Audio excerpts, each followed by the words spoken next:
ہاں جی، جی، غلام محمد جو کہ فالج کے مریض تھے اور جنہیں منسٹری سے باہر نکالا جانے والا تھا، راتوں رات ملک کے گورنر جنرل بننے کے بعد، ملک میں مصنوعی قحط کروانے کے بعد، احمدی موومنٹ میں ہر قسم کی سیاست کرنے کے بعد، خواجہ ناظم الدین سے استعفیٰ لینے کے بعد، اپنی مرضی کا پرائم منسٹر لگانے کے بعد بھی جو ان کی طاقت کی بھوک تھی نا، وہ ختم نہیں ہوئی۔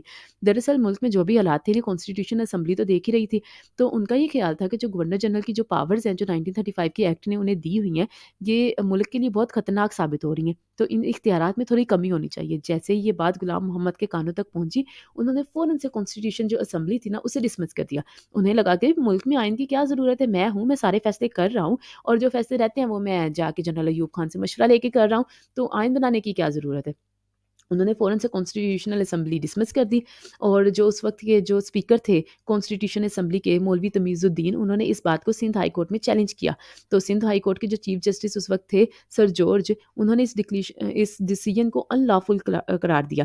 حالانکہ سر جارج ایک برٹش آفیسر تھے، جج تھے، لیکن جو پاکستان کے جج تھے محمد منیر، انہوں نے کیا کیا، جو فیڈرل کورٹ کے اس وقت جج تھے، انہوں نے جی اس بل ڈیسیژن کو بنیاد بنا کر کہ کچھ ججوں کی ہاں ہے، کچھ کی نہ ہے، یہ جو رولنگ تھی اسے اوور ٹیون کر دیا، اور ملک میں آزاد عدلیہ کا کیا ثبوت ملا کہ ہمارے ملک کی جو کانسٹیٹیوشن اسمبلی تھی اسے ہی خارج کر دیا گیا، اور ہماری عدلیہ نے اس بات کو بڑی خوش دلی سے قبول بھی کر لیا۔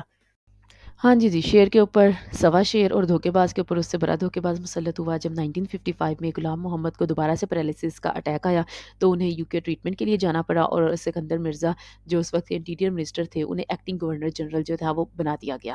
اب یہ تو وہ کہانی تھی جو اس وقت لوگوں کو کرائی گئی، لیکن اصل بات یہ تھی کہ اسکندر مرزا ایک تو بہت بیمار تھے، دوسرا پبلک میں کافی زیادہ ان کی جو امیج تھی وہ بھی خراب ہو چکی تھی، تو اس وقت کے جو صحیح پاور رکھنے والے ایوب خان تھے، ان کا یہ خیال تھا کہ اب سکندر مرزا کو ایک جو غلام محمد ہے انہیں ایک نیو فیس کے ساتھ ریپلیس کر دینا چاہیے، لیکن غلام محمد کا خیال تھا کہ بھائی میں نے آپ کے لیے اتنا کچھ کہا ہے، جو کیا ہے، جو کچھ آپ نے کہا ہے میں نے کیا ہے، تو اب آپ ایسے تو میں نہیں جانے والا۔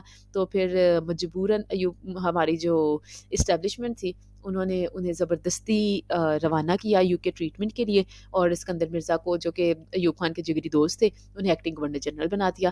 تھوڑے عرصے کے بعد وہی ووٹوں والا ڈرامہ کر کے انہیں مکمل طور پر سارے اختیارات دے کر پاکستان کا پرماننٹ گورنر جنرل بنا دیا گیا، اور اسی طرح سے بس ملک خود ہی چلتا رہا۔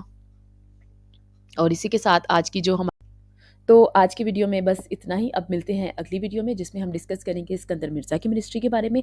تب تک کے لیے اپنا بہت سارا خیال رکھیے گا، اللہ حافظ۔ تو آج کی ویڈیو میں بس اتنا ہی، اب ملتے ہیں اگلی ویڈیو میں جس میں ہم ڈسکس کریں گے اسکندر مرزا کی منسٹری کے بارے میں۔ تب تک کے لیے